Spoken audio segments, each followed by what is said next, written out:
Halo guys, pada kesempatan kali ini kami akan memaparkan hasil analisis fundamental dan teknikal dari beberapa saham. Perkenalkan anggota kelompok kami. Yang pertama, Nailu Saadah dengan saham Aces, yang kedua Faiza Emilia dengan saham Nior, yang ketiga Remalia Miftahul Jana dengan saham Telkom, dan yang terakhir Indah Trilistianingsih dengan saham Era. Perekonomian Indonesia tahun 2020 yang diukur berdasarkan Produk Domestik Bruto atau PDB atas dasar harga berlaku mencapai 15.434,2 triliun dan PDB per kapita mencapai 56,9 juta rupiah. Ekonomi Indonesia tahun 2020 mengalami kontraksi pertumbuhan sebesar 2,07% dibanding tahun 2019. Dari sisi produksi, kontraksi pertumbuhan terdalam terjadi pada lapangan usaha transportasi dan pergudangan sebesar 15,04%. Sementara itu, dari sisi pengeluaran, hampir semua komponen terkontraksi. Komponen ekspor barang dan jasa menjadi komponen dengan kontraksi terdalam sebesar 7,70%. Sementara impor barang dan jasa yang merupakan faktor pengurang terkontraksi sebesar 14,71%. Pada triwulan 4 2020 terhadap triwulan 4 2019 mengalami kontraksi pertumbuhan sebesar 2,19%. Dari sisi produksi, lapangan usaha transportasi dan pergudangan mengalami kontraksi pertumbuhan terdalam sebesar 13,42%. Dari sisi pengeluaran, komponen ekspor barang dan jasa mengalami kontraksi pertumbuhan terdalam sebesar 7,21%. Sementara impor barang dan jasa yang merupakan faktor pengurang terkontraksi sebesar 13,52%. Ekonomi Indonesia triwulan 4 2020 terhadap triwulan sebelumnya mengalami kontraksi pertumbuhan sebesar 0,42%. Dari sisi produksi, kontraksi pertumbuhan terjadi terdalam pada lapangan usaha pertanian, kehutanan, dan perikanan sebesar 20,15%. Dari sisi pengeluaran, pertumbuhan tertinggi dicapai oleh komponen pengeluaran konsumsi pemerintah yang tumbuh sebesar 27,15%. Nah, struktur ekonomi Indonesia secara spasial pada 2020 didominasi oleh kelompok provinsi di Pulau Jawa sebesar 58,75% dengan kinerja ekonomi yang mengalami kontraksi pertumbuhan sebesar 2,51%. Untuk yang selanjutnya adalah PT Aceh Hardware Indonesia Tbk. Profil perusahaan PT Aceh Hardware Indonesia Tbk atau AHI pertama kali dibuka pada tahun 1996 di Karawaci, Tangerang, Banten. AHI mengoperasikan jaringan gerai modern dengan menyediakan produk-produk berkualitas selama lebih dari 2 dekade. AHI adalah salah satu jaringan modern terbesar dari bisnis retail perlengkapan rumah dan gaya hidup di Indonesia. AHI adalah pemegang waralaba atau franchise merek Aceh Hardware yang ditunjuk oleh Aceh Hardware Corporation yang berbasis di Amerika Serikat. AHI telah dikenal sebagai one-stop shopping untuk produk-produk home improvement dan lifestyle berkualitas. AHI terus meningkatkan efisiensi usaha sejak dari pengadaan dan pergudangan hingga distribusi dan pemasaran. Kemudian, sejak tanggal 6 November 2007, AHI menjadi emiten di Bursa Efek Indonesia dengan kode bursa ACES. AHI menawarkan saham perseroan sebesar 30% kepada publik melalui mekanisme Initial Public Offering atau IPO. Saat ini, jumlah saham free float perseroan adalah 40%. Selain itu, likuiditas perdagangan dan perluasan kepemilikan saham juga ditingkatkan melalui pemecahan saham dengan rasio 1:10 sejak 1 November 2012. Di masa pandemi COVID 2020, ACES membuka 14 gerai seluas total 39.100 meter persegi yang tersebar di berbagai daerah. Dengan demikian, hingga akhir tahun lalu, ACES telah memiliki total 208 gerai di seluruh Indonesia. Yang pertama, analisis fundamental PT Aceh Hardware Indonesia Tbk. Indikator pertama untuk melakukan analisis fundamental yaitu rasio profitabilitas. Rasio ini diartikan sebagai rasio yang digunakan untuk membandingkan kemampuan perusahaan untuk menyisihkan laba dari pendapatan. Jika dilihat dari liabilitas, AHI memiliki hutang yang relatif kecil. liabilitas naik sebesar 6,55% menjadi 2.098 triliun dibandingkan dengan periode yang sama di tahun 2019. AHI dinilai masih mampu mengatasi pandemi. Debt to equity ratio atau DER yang berada di angka 0,42 per Juni 2020 menandakan bahwa 42% equity AHI mampu untuk membiayai hutang. Ekuitas lebih tinggi dibandingkan dengan kewajiban menandakan masih tergolong aman terlebih di tengah pandemi. Kemudian, pendapatan AHI di tahun 2020 terlihat menurun. Hal ini dikarenakan menurunnya jumlah penjualan selama pandemi COVID-19. Penjualan barang terbesar ada di segmen produk perbaikan rumah yang diketahui mengalami penurunan tipis sebesar 7,5% karena volume penjualan yang lebih rendah dibanding dengan tahun 2019. Kemudian, diikuti dengan segmen produk gaya hidup yang turun sebesar 5,8% dari produk sebelumnya dan produk permainan turun sebesar 18,94%. Penjualan segmen perbaikan rumah turun karena tidak terlalu berpengaruh walau kebijakan PSBB berlangsung.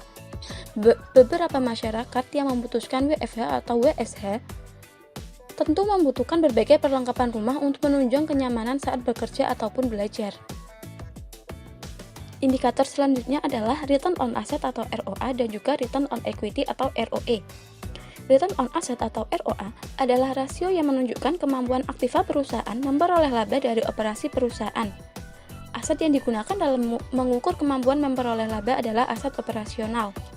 Pada tabel yang terdapat dalam slide, ROA AHI pada 2016 sampai dengan 2020 mengalami fluktuatif di setiap tahunnya, dan rasio yang dihasilkan menunjukkan sebagian besar angka di atas rata-rata perkembangannya yaitu 0,165.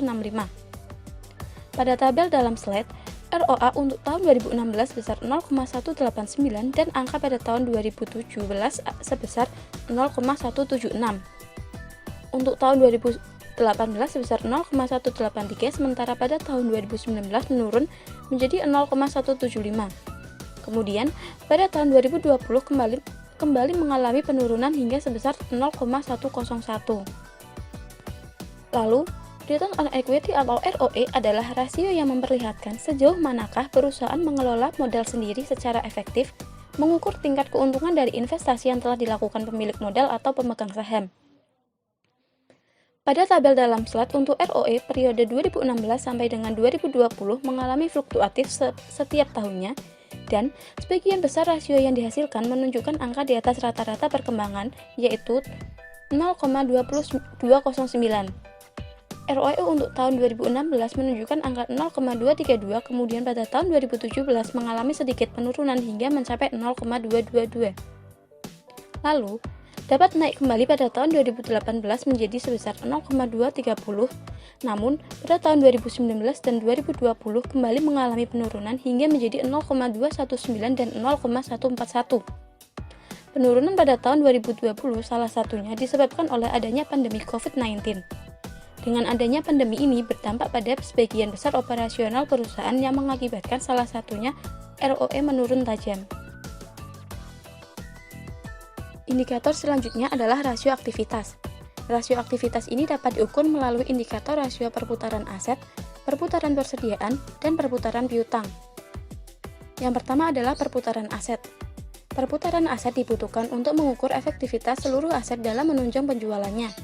Semakin tinggi rasionya, maka semakin baik pula kinerja perusahaan tersebut dalam mengelola aktiva untuk aktivitas penjualan. Menurut data pada AHI, perputaran aset pada tahun 2016 sebanyak 1,31 kali dan terus mengalami kenaikan hingga tahun 2019 yaitu 1,37. Kemudian, pada tahun 2020 menurun cukup banyak hingga mencapai 1,02 kali. Hal ini mengindikasikan AHI dalam mengelola aktiva untuk aktivitasnya mengalami penurunan. Dalam hal ini, mungkin saja disebabkan oleh adanya pandemi COVID-19. Selanjutnya adalah perputaran persediaan. Rasio perputaran persediaan digunakan untuk mengetahui kemampuan perusahaan dalam memutar persediaan dalam suatu periode. Jika dilihat pada tabel, perputaran persediaan AHI pada tahun 2016 sebesar 3,10 dan pada tahun 2017 sebesar 3,20. Kemudian, mengalami penurunan sampai dengan sampai 2,87 di tahun 2018, lalu pada tahun 2019 kembali meningkat hingga sebesar 3,07 dan kemudian menurun lagi di tahun 2020 mencapai 3,02. Di sini dapat disimpulkan bahwa pada tahun 2020 AHI kurang memperhatikan efisiensi persediaannya karena rasionya yang menurun dari tahun sebelumnya. Selanjutnya adalah perputaran piutang. Piutang perlu dikelola dengan baik agar dapat menghindari kerugian piutang tak tertagih. Piutang yang tak tertagih nantinya akan mempengaruhi laba hingga return on equity yang berpengaruh pada kepercayaan investor. Semakin tinggi hasil perputaran piutang, maka akan semakin rendah modal kerja yang ditanamkan pada piutang. Menurut data di slide, perputaran piutang AHI pada tahun 2016 sebanyak 1,17 kali, kemudian pada tahun 2017 meningkat drastis hingga menjadi 13,97 kali. Lalu berfluktuatif hingga pada tahun 2020 hanya sebanyak 1,18 kali. Kondisi ini masih cukup baik, karena melihat adanya pandemi COVID-19, AHI masih bisa bertahan dan hanya menurun sedikit lebih rendah daripada emiten retail yang lain. Indikator yang selanjutnya adalah rasio solvabilitas. Yang pertama ada rasio hutang terhadap total aset atau DAR. Rasio ini digunakan untuk mengukur jumlah aset yang dibiayai oleh hutang. Rasio ini sangat penting guna melihat solvabilitas perusahaan atau kemampuan untuk menyelesaikan segala kewajiban jangka panjangnya. Jika dilihat pada tabel, DAR dari AHI pada tahun 2016 sebesar 0,182 dan meningkat di tahun 2017 sebesar 0,207. Setelah itu, mengalami penurunan sampai tahun 2020 hingga mencapai angka 0,115. Hal ini menunjukkan jumlah aset yang dibiayai oleh hutang maupun modal dari tahun 2018 sampai 2020 semakin kecil. Kemudian, risiko AHI untuk menyelesaikan kewajiban jangka panjangnya semakin menurun. Kemudian, ada rasio hutang terhadap ekuitas atau DER. Rasio ini merupakan suatu rasio yang membandingkan jumlah hutang dengan nilai ekuitas. Melihat pada tabel, DER dari AHI di tahun 2016 sebesar 0,223 dan meningkat di tahun 2017 hingga sebesar 0,261. Setelah itu mengalami penurunan sampai dengan tahun 2020 hingga mencapai 0,227. Kondisi ini menandakan bahwa dalam beberapa tahun terakhir, AHI hanya sedikit mendapatkan pendanaan dari pemberi hutang atau investor. Dan ini merupakan suatu hal baik karena semakin tinggi nilai DER, maka akan semakin tinggi pula jumlah hutang yang harus dibayar perusahaan dalam jangka waktu tertentu.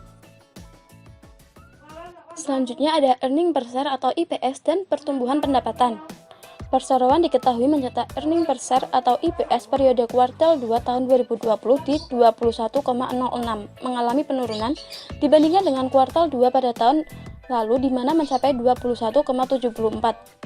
Data diperoleh dari Indo Premier, yang berarti bahwa di tahun 2020 ini perusahaan mengalami penurunan laba bersih dari tahun lalu. IPS berfungsi untuk melihat bagaimana sebuah emiten menghasilkan laba per sahamnya. Kemudian, terkait historis dividen, AHI selalu mengalami kenaikan sejak tahun 2016. Di tengah pandemi seperti ini, AHI tetap membagikan dividen walau nominalnya menurun. Lalu yang kedua, analisis teknikal. Analisis teknikal adalah cara menganalisis pergerakan harga aset di pasar finansial dengan menggunakan perangkat statistik seperti grafik dan rumus matematis. Analisis teknikal dapat digunakan baik untuk investor maupun trader meskipun tujuan mereka berbeda. Bagi investor, analisis teknikal dapat membantu untuk menentukan kapan saat yang tepat untuk membeli suatu saham guna disimpan dalam jangka panjang. Sementara bagi trader, analisis teknikal digunakan untuk menentukan saham pilihan yang berpotensi untung dalam jangka pendek. Namun, ketika time frame diubah menjadi 1D, terlihat seperti berikut ini. Melalui chart PT Aceh Hardware Indonesia tersebut, di mana time frame yang digunakan yaitu 1D dan menggunakan indikator moving average 10, 30, dan 200. Dapat dilihat pada gambar, moving average 10 dengan garis berwarna ungu berada di bawah moving average 30 dengan garis berwarna merah dan juga moving average 200 dengan garis berwarna hijau. Kondisi ini mengindikasikan bahwa tren saham PT Aceh Hardware Indonesia sedang downtrend atau dead cross. Kemudian, jika digunakan indikator stokastik akan terlihat seperti berikut ini. Melalui chart PT Aceh Hardware Indonesia tersebut, di mana time series yang digunakan yaitu 1W dan menggunakan indikator stokastik, dapat dilihat titik jenuh beli ditandakan dengan garis berada di atas garis ungu atau di area skala 80 sampai 100. Sehingga pada kondisi tersebut investor dapat menjual saham. Namun sebaliknya, titik jenuh jual ditandakan dengan garis berada di bawah garis ungu atau di area 0 sampai 20. Sehingga pada kondisi tersebut investor dapat membeli saham. Pada chart terlihat bahwa garis berada pada area netral, sehingga kondisi tersebut bukan waktu yang tepat untuk menjual atau membeli saham. Emiten selanjutnya adalah PT Mayora Indah Tbk atau dikenal dengan kode emiten MIOR, merupakan salah satu perusahaan fast moving consumer good yang telah diakui keberadaannya secara global. Di tengah gejolak perekonomian negara yang tidak menentu akibat pandemi COVID-19 ini, PT Mayora Indah Tbk tetap mampu memperluas ekspor makanan dan minuman ke pasar, bahkan berhasil memperoleh penghargaan ASEAN Business Award 2020 untuk kategori Priority Integration Sector atau Agri-Based Product. Perusahaan ini melakukan pencatatan untuk pertama kali di Bursa Efek Jakarta sejak 4 Juli 1990 dan terus melakukan ekspansi cepat untuk menjadi sebuah perusahaan yang berbasis ASEAN. Salah satunya dengan mendirikan fasilitas produksi dan beberapa kantor pemasaran yang terletak di beberapa negara di Asia Tenggara. Selanjutnya adalah analisis industri pada PT Mayora Indah Tbk. Langkah pertama adalah dengan menganalisis siklus hidup produk. Sektor industri barang konsumsi atau consumer goods secara umum telah berada pada tahap kedewasaan. Produk dari beberapa perusahaan sudah dikenal luas di kalangan masyarakat, bahkan melekat dalam kehidupan sehari-hari. Pertumbuhan sektor industri barang konsumsi seperti subsektor makanan dan minuman masih terus berlanjut meskipun pada tahap ini pertumbuhan berangsur-angsur menuju ke tingkat pertumbuhan normal. Pada subsektor ini, PT Mayora Indah Tbk mempunyai produk unggulan seperti kopi Torabika, Beng Beng, dan Roma biskuit kelapa, serta produk Kopiko dan Coki-Coki yang eksistensinya sudah mendunia. Langkah yang kedua adalah dengan melakukan analisis Porter's Five Forces. Analisis ini menyebutkan bahwa terdapat 5 indikator kekuatan industri untuk menentukan intensitas persaingan dalam suatu industri. Yang pertama, terkait hambatan bagi pemain baru. Dalam memasuki industri pengolahan subindustri makanan dan minuman, terdapat 2 hambatan besar yang akan dihadapi oleh pemain baru. Yang pertama adalah dibutuhkannya investasi yang besar, dan hambatan yang kedua adalah membutuhkan waktu yang lama untuk dapat menjadi salah satu pemain besar dalam industri makanan dan minuman ini. Indikator yang kedua adalah kekuatan tawar dari konsumen. Dalam subsektor pengolahan makanan minuman ini, pilihan produk yang sangat beragam membuat konsumen memiliki kekuatan tawar yang sangat kuat dikarenakan konsumen memiliki keleluasaan yang besar dalam mengganti pilihan produknya. Dari segi harga, konsumen bisa dengan mudah beralih dikarenakan persaingan harga yang ditawarkan antar produk perbedaannya tidak berbeda jauh. Indikator yang ketiga adalah kekuatan tawar dari pemasok. PT Mayora Indah Tbk hanya memiliki satu-satunya pemasok yaitu PT Inbisco Niaga yang dianggap memiliki kualitas bahan baku yang sangat baik. Hal ini berakibat pada kuatnya tawar-menawar harga dari pemasok. Indikator selanjutnya adalah tingkat persaingan di antara pemain. Dalam hal ini, PT Mayora Indah Tbk mempunyai pesaing yang kuat dalam produk biskuit, yaitu dengan Danone. Indikator yang terakhir adalah ancaman dari produk substitusi. Dalam hal ini, PT Mayora Indah Tbk adalah perusahaan yang fokus pada biskuit dan coklat. Oleh karenanya, Mayora memiliki produk substitusi berupa wafer dengan beragam varian rasa produksi perusahaan pesaing. Namun demikian, perusahaan ini memiliki kekuatan utama yaitu jaringan distribusi yang luas, sehingga mampu menjangkau seluruh wilayah di Indonesia bahkan hingga menembus pasar ekspor. Selain itu, keunggulan ini juga didukung oleh faktor pengembangan yang dilakukan secara terus-menerus dan berkelanjutan di segala bidang, terutama dalam bidang teknologi yang sangat mendukung peningkatan kapasitas produksi dan peningkatan kualitas produksi yang dihasilkan. Selanjutnya adalah analisis perusahaan. Yang pertama yaitu rasio aktivitas yang dihitung dengan melihat nilai fixed asset turnover dan total asset turnover. Fixed asset turnover adalah rasio yang digunakan untuk mengukur berapa kali dana yang ditanamkan dalam aktiva tetap terputar dalam satu periode. Rasio ini mengukur apakah perusahaan sudah menggunakan kapasitas aktiva tetap sepenuhnya atau belum. Dalam tabel terlihat PT Mayora Indah Tbk mempunyai nilai fixed asset turnover yang tidak stabil dengan perolehan nilai tertinggi pada tahun 2019. Sedangkan total asset turnover adalah rasio yang digunakan untuk mengukur perputaran semua aktiva yang dimiliki perusahaan dalam menciptakan penjualan. Semakin tinggi nilainya menunjukkan perusahaan mempunyai kemampuan manajemen yang baik, dan sebaliknya jika nilainya rendah maka artinya manajemen perusahaan perlu melakukan evaluasi strategi pemasaran. Dalam tabel terlihat bahwa nilai total aset turnover PT Mayora Indah Tbk dari tahun 2016 sampai tahun 2020 terus mengalami penurunan. Hal ini berarti perputaran dalam pengelolaan aktiva perusahaan berada pada kondisi yang tidak baik. Yang kedua adalah rasio likuiditas. Berdasarkan hasil perhitungan rasio likuiditas dengan menggunakan current ratio, maka dapat dilihat bahwa pergerakan current ratio pada tahun 2016 sampai dengan tahun 2020 nilainya mengalami kenaikan walau sempat mengalami penurunan pada tahun 2018. Kondisi perusahaan pada tahun 2016 sampai dengan 2020 dapat dikatakan cukup liquid, dikarenakan jika angka current ratio suatu perusahaan lebih dari 1 kali, maka perusahaan tersebut mempunyai kemampuan yang baik dalam melunasi kewajibannya.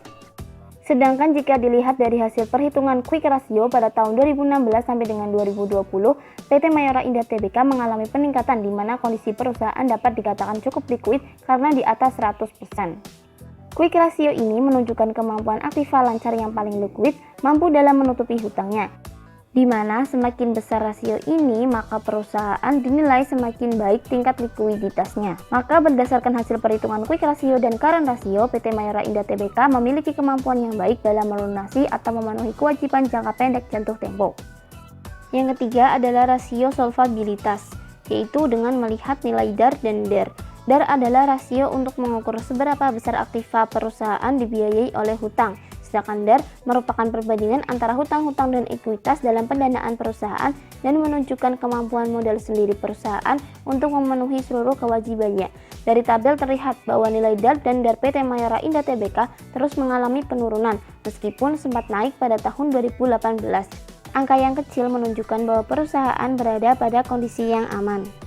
Indikator selanjutnya adalah rasio profitabilitas. Yang pertama dengan melihat nilai GPM atau margin laba kotor, yaitu ukuran persentase dari setiap hasil hisap penjualan sesudah perusahaan membayar HPP. Semakin tinggi nilai GPM maka semakin baik. Jika dilihat pada tabel, nilai gross profit margin pada tahun 2017 terjadi penurunan yang signifikan dibandingkan tahun 2016. Sedangkan pada tahun 2020 terjadi penurunan kembali, tetapi tidak terlalu drastis. Sehingga secara interpretasi masih dikatakan baik karena masih bergerak dalam rentang yang sempit. Hal ini menunjukkan bahwa perusahaan pada tahun 2016 sampai dengan 2019 nilai GPM tinggi di mana perusahaan mampu menekan beban penjualan sehingga perusahaan bisa menghasilkan laba kotor yang tinggi. Yang kedua adalah dengan melihat OPM, yaitu ukuran dari setiap hasil sisa penjualan sesudah biaya dan pengeluaran lain dikurangi kecuali bunga dan pajak, atau bisa disebut juga sebagai laba bersih yang dihasilkan dari penjualan. Terlihat pada tabel bahwa nilai operating profit margin PT Mayora Indah Tbk mengalami tren yang tidak stabil. Selanjutnya, yang ketiga adalah dengan melihat nilai net profit margin atau NPM, yaitu rasio yang menggambarkan besarnya laba bersih yang diperoleh perusahaan pada setiap penjualan yang dilakukan. Dari tabel kita bisa melihat bahwa nilai net profit margin PT Mayora Indah Tbk mengalami penurunan pada tahun 2017 dan 2018, namun tidak terlalu signifikan, sedangkan pada tahun 2019 kembali mengalami peningkatan. Jika dilihat dari nilai net profit margin pada tahun 2016 sampai dengan tahun 2020 masih dikatakan baik. Hal ini dikarenakan perusahaan cenderung memperoleh profit yang lebih besar dari beban pokok penjualan atas setiap penjualannya. Kemudian berdasarkan data ROA dan ROE dapat dikatakan PT Mayora Indah Tbk mempunyai performa finansial yang stabil terlihat dari tingkat pengembalian aset dan ekuitas yang ada selama tahun 2016 sampai dengan tahun 2020. Meskipun pada tahun-tahun tertentu mengalami penurunan namun tidak signifikan. Selanjutnya, analisis fundamental dapat dilakukan dengan melihat earning per share atau rasio yang menggambarkan besarnya pengembalian modal untuk setiap satu lembar saham. Dari tabel, kita dapat melihat bahwa nilai earning per share PT Mayora Indah Tbk selalu mengalami tren kenaikan yang bagus. Selanjutnya adalah valuasi saham metode price to book value atau PBV. Berdasarkan tabel di atas dapat dinyatakan bahwa saham PT Mayora Indah Tbk selalu dalam posisi overvalued dengan PBV lebih besar dari 1. Hal ini menandakan bahwa saham ini dinilai tinggi atau mahal oleh para investor. Saham dengan PBV tinggi ini tetap merupakan saham yang layak dibeli apabila saham ini memiliki prospek yang bagus. Dikarenakan seperti pada umumnya yang sudah kita ketahui bahwa perusahaan yang memiliki prospek bagus dan mapan seperti saham-saham blue chip, nilai PBV-nya selalu tinggi di atas 3 kali. Berikutnya adalah analisis teknikal. Dari grafik di atas, dari kesimpulan bahwa saham Mior saat ini dalam kondisi netral. Analisis industri pada industri telekomunikasi. Sektor informasi dan komunikasi merupakan salah satu sektor pendukung PDB dengan laju pertumbuhan positif dibandingkan dengan sektor lainnya. Karena adanya PSBB, membuat sejumlah orang harus melakukan pekerjaan dari rumah, sekolah dari rumah, dan sejumlah orang harus lebih banyak berbelanja menggunakan e-commerce sehingga mengandalkan internet. Kondisi tersebut membuat kinerja pada industri telekomunikasi dari sektor informasi dan komunikasi semakin meningkat. Adanya pandemi COVID-19 menjadi peluang bagi industri telekomunikasi untuk mengambil peran besar dalam mendukung pertumbuhan ekonomi. Industri infokom mengalami peningkatan dan penurunan dari triwulan 1 hingga 4 tahun 2020. Meskipun mengalami peningkatan dan penurunan, namun tetap tumbuh positif dibandingkan sektor lain yang mengalami kontraksi. Kemudian prediksi tahun 2021 dan tahun berikutnya setelah pandemi berakhir, industri telekomunikasi akan tetap meningkat dan tumbuh secara positif. Pada tahun 2021 tetap akan bertumbuh dikarenakan tetap adanya kebijakan lockdown. Kemudian setelah pandemi tetap tumbuh positif, hal tersebut karena kebiasaan masyarakat terhadap penggunaan internet yang memiliki kemudahan. Selanjutnya, analisis perusahaan. Dengan memilih 5 saham dari industri telekomunikasi, yaitu TLKM, IXCL, FREN, ISAT, dan JAST, dengan berdasarkan 5 years average atau rata-rata 5 tahun, ROE diperoleh dengan pertumbuhan positif yaitu hanya saham TLKM dan ISAT, kemudian ROA masih tetap sama TLKM dan ISAT, kemudian DER, di mana DER tergolong baik apabila berada di bawah 80%, yaitu hanya saham TLKM. Sehingga saham terpilih adalah saham TLKM. Kode saham TLKM merupakan kode saham dari PT Telkom Indonesia Persero Tbk, yang merupakan badan usaha milik negara yang bergerak di bidang jasa layanan teknologi informasi dan komunikasi dan jaringan telekomunikasi di Indonesia. Pemegang saham mayoritas TLKM adalah pemerintah Republik Indonesia sebesar 52,09% dan 47,91% saham dikuasai oleh publik. Saham Telkom diperdagangkan di Bursa Efek Indonesia dengan kode TLKM dan di New York Stock Exchange dengan kode TLK. Dalam upaya bertransformasi menjadi Digital Telecommunication Company, Telkom Group mengimplementasikan strategi bisnis dan operasional perusahaan yang berorientasi kepada pelanggan atau customer oriented. Strategi tersebut juga diharapkan dapat meningkatkan efisiensi dan efektivitas dalam menciptakan customer experience yang berkualitas. Kegiatan usaha Telkom Group bertumbuh dan berubah seiring dengan perkembangan teknologi, informasi, dan digitalisasi, namun dalam koridor industri telekomunikasi dan informasi. Hal tersebut terlihat dari lini bisnis yang terus berkembang dilengkapi legasi yang sudah ada sebelumnya. Rasio profitabilitas perusahaan Telkom dengan menggunakan ROA dan ROE, Return on Asset atau ROA berfungsi untuk melihat kemampuan perusahaan dalam menciptakan laba. Pada grafik tersebut menunjukkan bahwa Return on Asset atau ROA dari tahun 2017 sampai dengan tahun 2020 terus mengalami penurunan.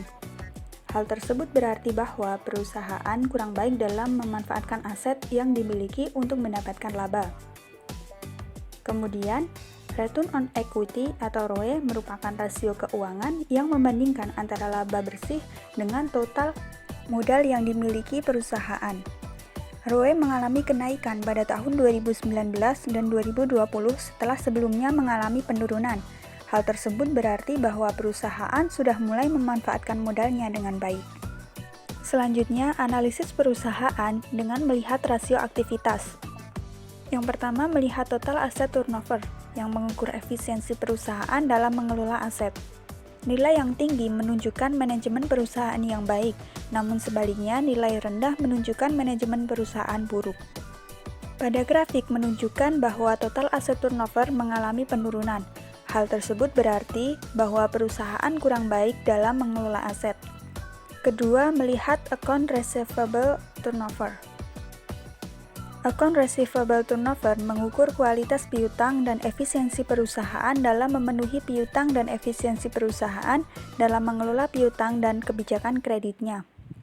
Sama halnya dengan total aset turnover, nilai yang tinggi menunjukkan manajemen perusahaan yang baik, namun sebaliknya nilai rendah menunjukkan manajemen perusahaan buruk. Pada grafik menunjukkan bahwa account receivable turnover mengalami penurunan pada tahun 2017 dan 2018. Kemudian mulai naik pada tahun 2019 dan 2020. Hal tersebut berarti manajemen perusahaan mulai membaik dalam mengelola piutang. Selanjutnya, analisis perusahaan dengan menggunakan rasio solvabilitas. Yang pertama, dengan melihat debt to equity ratio atau DER, yang merupakan variabel analisis fundamental saham yang membandingkan antara total hutang dengan total modal perusahaan. Pada grafik terlihat bahwa meskipun grafik DER terus mengalami kenaikan, namun rasio tetap di bawah 1 sehingga dapat disimpulkan bahwa penggunaan modal perusahaan lebih besar dibandingkan dengan hutang yang digunakan untuk modal bisnis. Yang kedua, dengan melihat dividend payout ratio atau DPR. DPR atau dividend payout ratio merupakan salah satu analisis fundamental saham yang sangat penting diperhatikan terutama oleh investor yang berfokus pada dividen. Rasio DPR yang tinggi diyakini mampu menarik minat investor untuk berinvestasi di suatu perusahaan. Pada tabel tersebut menunjukkan bahwa DPR mengalami kenaikan sehingga menunjukkan keuangan perusahaan cukup baik. Analisis perusahaan selanjutnya yaitu dengan melihat earning per share atau EPS. EPS merupakan ukuran penting kinerja perusahaan karena menunjukkan berapa banyak uang yang dihasilkan perusahaan untuk pemegang sahamnya. Berdasarkan tabel dan grafik, menunjukkan bahwa EPS cenderung mengalami penurunan. Hal ini berarti bahwa kinerja perusahaan kurang baik. Selanjutnya, dengan melihat price earning ratio atau PER. PER merupakan salah satu indikator analisis fundamental saham di mana rasio termasuk ke dalam salah satu market based ratio. PER seringkali digunakan untuk menentukan murah atau mahalnya harga suatu saham. Pada tabel dan grafik menunjukkan bahwa PER semakin meningkat, namun mulai menurun pada tahun 2020. Sehingga investor mulai minat untuk berinvestasi pada saham TLKM. Hal tersebut menunjukkan bahwa PER tergolong mulai membaik. Analisis selanjutnya dengan melihat price to book value atau PBV. PBV tidak jauh berbeda dengan PER, yaitu sama-sama menaksirkan nilai wajar dari harga suatu saham. Hanya saja rasio PBV membandingkan antara harga saham perusahaan dengan nilai buku atau ekuitas per lembar saham. PBV lebih dari 1 menunjukkan saham terlalu tinggi atau overvalue, sedangkan kurang dari 1 menunjukkan harga saham rendah atau undervalue. Pada tabel dan grafik menunjukkan bahwa TLKM dari tahun 2016 sampai dengan tahun 2020 harga sahamnya tergolong overvalue atau mahal. Sehingga dapat disimpulkan dengan menggunakan analisis fundamental dengan melihat pada keuangan perusahaan, saham TLKM tergolong baik untuk dilakukan investasi. Selanjutnya, analisis teknikal saham TLKM, yaitu yang pertama dengan menggunakan indikator moving average 10, 30, dan 200. Seperti terlihat pada gambar, time frame yang digunakan yaitu 1 week. Moving Average 10 dengan garis berwarna merah berada di bawah Moving Average 20 dengan garis berwarna hijau dan Moving Average 200 dengan garis berwarna ungu. Sehingga apabila garis merah memotong ke atas garis hijau, terjadi golden cross. Artinya, terdapat kemungkinan harga saham akan mengalami kenaikan.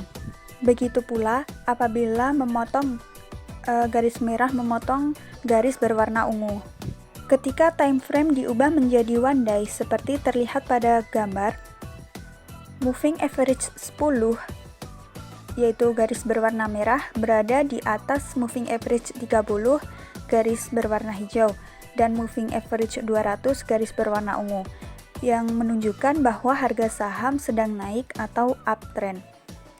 Kemudian selanjutnya dalam analisis menambahkan indikator yang kedua yaitu Stochastic RSI. Indikator Stochastic RSI digunakan untuk menentukan titik jenuh beli atau overbought dan titik jenuh jual atau oversold. Titik jenuh beli ditandakan dengan garis berada di atas garis ungu atau di area skala 80 sampai 100 sehingga pada kondisi tersebut investor dapat menjual saham. Namun sebaliknya, titik jenuh jual ditandakan dengan garis berada di bawah garis berwarna ungu atau di area skala 0 sampai 20 sehingga pada kondisi tersebut investor dapat membeli saham. Pada gambar terlihat bahwa garis pada area netral sehingga kondisi tersebut bukan waktu yang tepat untuk menjual atau membeli saham. Pandemi COVID-19 telah menjadi momentum percepatan pengembangan digitalisasi di Indonesia. Pandemi telah menggeser pola kebiasaan konsumen dan pelaku bisnis. Pola hidup baru atau new normal yang menekankan berbagai kegiatan dilakukan dari rumah baik untuk bekerja, sekolah, dan lainnya. Membuat ketergantungan terhadap aspek teknologi informasi semakin tinggi. Kementerian Komunikasi dan Informatika telah mengungkapkan, selama pandemi ini trafik internet bahkan meningkat 15-20%. Selain itu, segmen bisnis IoT di Indonesia yang memiliki niche market memiliki potensi bertumbuh yang cukup tinggi yang tercermin dari perkembangan pasar digital di era revolusi industri 4.0. Oleh karena itu, sektor perangkat komunikasi dan elektronik memiliki prospek bisnis yang bagus. Hal ini juga didukung dengan adanya penerapan perbaikan dan regulasi IMEI yang berlaku aktif pada 2020 lalu. Dengan adanya hal ini mengharuskan membeli ponsel di gerai resmi. Oleh karena itu, saham yang dapat dipertimbangkan untuk dianalisis adalah saham Era Jaya Swasembada Tbk, PT Global Teleshop Tbk, dan Telkomsel OK Tbk. Namun, sebagaimana yang diketahui bahwa BEI memberlakukan penghentian sementara perdagangan PT Global Teleshop Tbk dan PT Telkomsel OK Tbk. Hal ini karena memperoleh opini tidak menyatakan pendapat atau disclaimer untuk laporan keuangan tahunan pada tahun 2019 dan 2018. Dengan begitu, Telkomsel telah memperoleh opini disclaimer sebanyak 2 kali berturut-turut. Dengan demikian, saham yang terpilih adalah saham Era Jaya Swasembada Tbk. Saham ini merupakan market leader di bidang retail dan distribusi perangkat komunikasi. Saat ini tidak ada pesaing di bisnis yang sama yang sekelas dengan Era Jaya Swasembada, sehingga Era Jaya Swasembada masih menjadi pemimpin pasar di Indonesia dengan mendominasi 35% pangsa pasar. Era Jaya Swasembada didukung kesuksesan dengan penjualan merek produk telekomunikasi asal Tiongkok yang masih memenangkan preferensi masyarakat karena harga jual produk tersebut yang cukup terjangkau. Era Jaya Swasembada Tbk didirikan tahun 1996 dan memulai aktivitas usaha komersialnya sejak tahun 2000. Perusahaan ini berkantor pusat di Jalan Gedong Panjang, Pakojan, Tambora, Jakarta Barat. Induk usaha Era Jaya Swasembada adalah PT Eralink International yang didirikan di Indonesia. Sedangkan induk usaha terakhir Era adalah Golden Bright Capital Holding Singapura. Ruang lingkup kegiatan Era dan anak usahanya meliputi bidang distribusi dan perdagangan peralatan telekomunikasi seperti telepon seluler, SIM card, voucher untuk telepon seluler, dan aksesoris untuk gadget dan komputer atau elektronik lainnya. Era Jaya Group telah menjalin kemitraan dengan 14 merek global. Selain itu juga memasarkan merek produk sendiri yaitu Venera. Selain itu juga bekerja sama dengan operator jaringan seluler yaitu Telkomsel, Indosat, dan XL. Pada tanggal 2 Desember 2011, Era memperoleh pernyataan efektif dari Bapepam LK untuk melakukan penawaran umum perdana saham Era atau IPO kepada masyarakat sebanyak 920 juta dengan nilai nominal Rp500 per saham. Saham-saham tersebut dicatatkan pada Bursa Efek Indonesia pada tanggal 14 Desember 2011. Berikut ini adalah entitas anak perusahaan dan juga afiliasi. Selain melakukan distribusi dan perdagangan retail, Era Jaya Swasembada juga menawarkan layanan produk value added service seperti layanan perlindungan ponsel melalui produk Tech Protect dan juga layanan pembiayaan ponsel yang bekerja sama dengan perusahaan multi-finance terkemuka di Indonesia. Struktur kepemilikan saham. Sebagian besar saham Era Jaya Swasembada Tbk dimiliki oleh PT Eralink Internasional sebanyak 54,51%, kemudian dimiliki oleh publik sekitar 45,17% dan dimiliki oleh saham perbendaharaan 0,32%. Selanjutnya adalah analisis fundamental PT Era Jaya Swasembada. Berdasarkan neraca Era Jaya Swasembada dapat diketahui bahwa komponen aset dan utang sama-sama mengalami penurunan di tahun 2019, namun kembali naik pada tahun 2020. Sedangkan untuk struktur modal mengalami kenaikan dari tahun 2017 hingga tahun 2020. Dalam melakukan analisis fundamental menggunakan rasio profitabilitas, rasio aktivitas, rasio solvabilitas, dan rasio likuiditas. Yang pertama, rasio profitabilitas. Return on Asset Era Jaya Swasembada Tbk tahun 2017 sebesar 5,41%, tahun 2018 sebesar 9%, kemudian mengalami penurunan tahun 2019 hanya sebesar 4,85%. Namun tahun 2020 naik menjadi sebesar 8,18%. Berdasarkan perhitungan tersebut dapat disimpulkan bahwa kondisi return on asset saham Era baik, walaupun pada tahun 2019 turun namun masih berada di atas nilai ROA industri. Untuk return on equity atau ROE Era masih fluktuatif. Pada tahun 2018 mengalami kenaikan yang signifikan tetapi juga ternyata mengalami penurunan yang juga cukup besar pada tahun 2019. Meskipun demikian, penurunan tersebut tidak berada di bawah standar ROE industri ini, yang artinya kondisi atau kemampuan perusahaan dalam memanfaatkan ekuitas untuk menghasilkan laba sudah cukup baik walaupun kurang stabil. Nah, selanjutnya juga ada net profit margin atau NPM yang digunakan untuk mengukur kemampuan perusahaan dalam menekan beban untuk menghasilkan laba bersih. Seperti halnya ROA dan ROE, nilai NPM pada tahun 2019 mengalami penurunan menjadi 0,99%. Penurunan ini terjadi karena pendapatan bersih dan laba bersih sama-sama mengalami penurunan dari tahun sebelumnya. Namun, persentase penurunan laba bersih lebih besar dari penurunan pendapatan.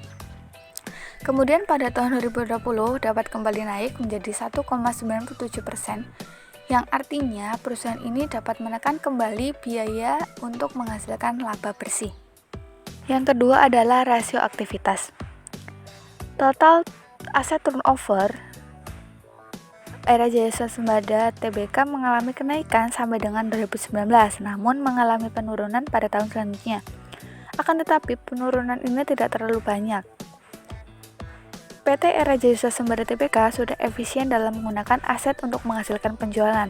Hal ini karena semakin tinggi risikonya, maka semakin efisien perusahaan tersebut menggunakan asetnya untuk menghasilkan penjualan. Untuk fixed asset turnover mengalami penurunan dari tahun 2018 hingga tahun 2020. Ini berarti walaupun perusahaan sudah efisien dalam memanfaatkan total aset tetapnya, namun tingkat efisiensi dalam mengendalikan dan menjalankan kegiatan operasionalnya mengalami penurunan dari tahun sebelumnya.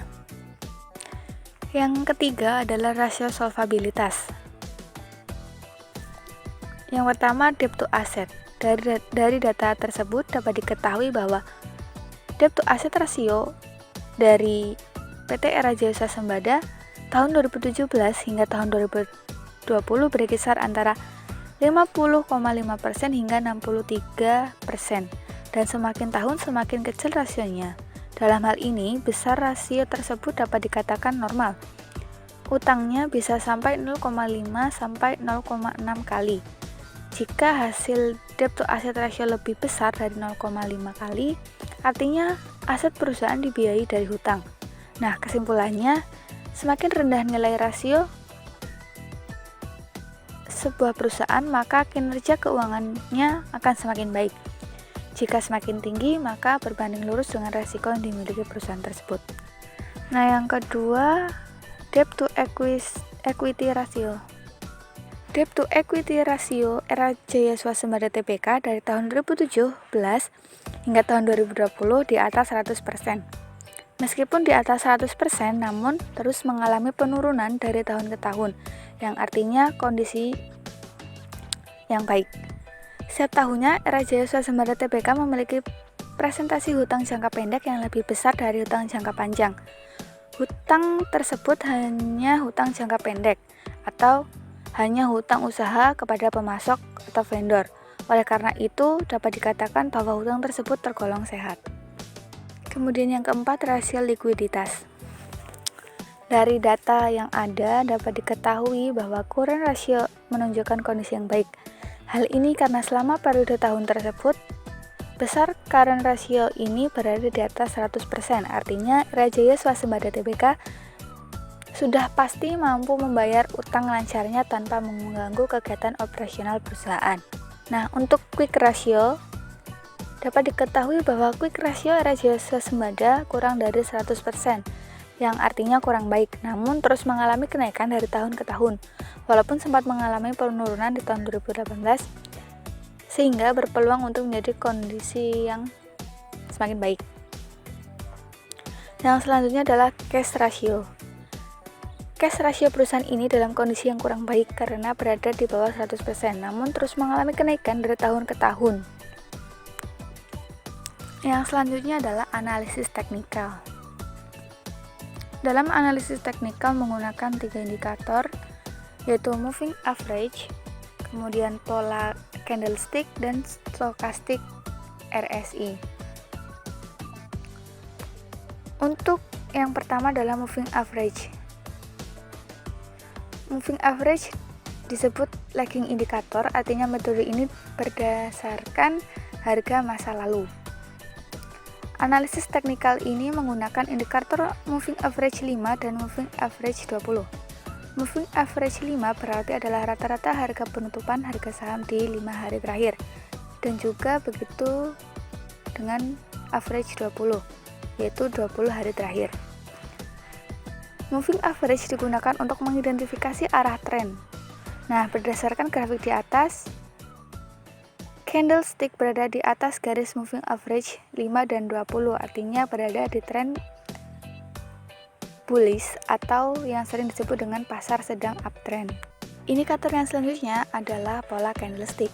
Berdasarkan pola candlestick, pada tanggal 2 Juni 2021, pola yang terbentuk adalah sparating bullish line yang mengindikasi bullish continuation. Pada tren meningkat terjadi lilin hitam panjang. Namun demikian, lilin kedua melanjutkan di mana trading lilin sebelumnya berakhir dan berlanjut hingga titik tutup yang lebih tinggi. Hal ini menyiratkan bahwa tren meningkat akan berlanjut. Selanjutnya adalah stochastic RSI. Stochastic merupakan salah satu indikator osilator yang berfungsi sebagai penanda overbook dan oversold. Overbook adalah jenuh beli di mana ketika harga tinggi maka akan terjadi jenuh beli. Dan oversold adalah jenuh jual atau kondisi yang terjadi di mana harga saham semakin mengalami penurunan. Overbought terjadi ketika harga di atas garis ungu, dan oversold adalah di mana harga di bawah garis ungu. Nah, pada analisis stokastik RSI saham ERA, ini terjadi pada kondisi yang netral, artinya harga berada di garis berwarna ungu. Namun, harga masih tergolong rendah untuk dibeli. Sekian pemaparan hasil analisis fundamental dan teknikal dari beberapa saham kelompok kami. Kami ucapkan terima kasih.